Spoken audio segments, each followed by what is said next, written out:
In a peaceful village tucked away in the shadow of towering mountains, there lived a small boy named Leo.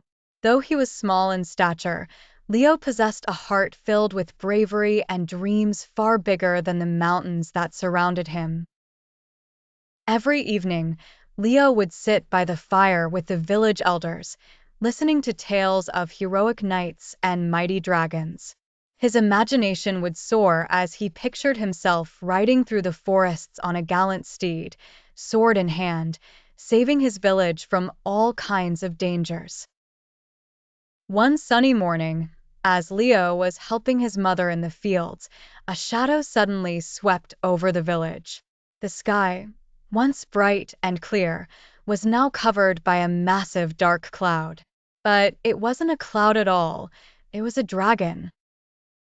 The creature was enormous, with scales as black as coal and wings that stretched wide enough to block out the sun. Its eyes glowed a fiery red, and its breath was as hot as molten lava. The villagers had never seen such a terrifying sight.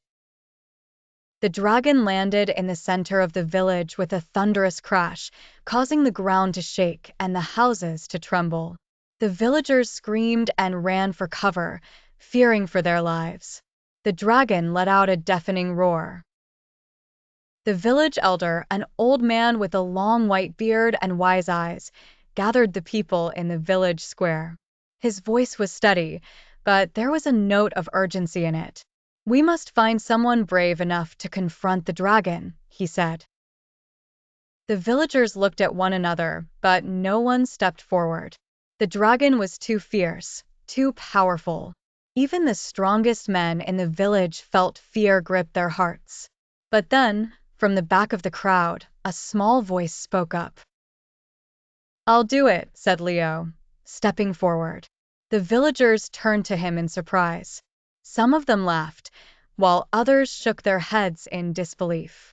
"But Leo," said one of the men, "you're just a child. How could you possibly face such a terrifying creature?" Leo stood tall, his small frame full of determination.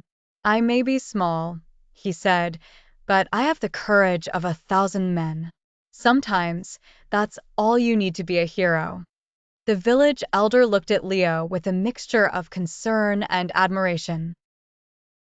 "If you are truly determined, Leo," the elder said, "then take this with you." He handed Leo a small, shining sword.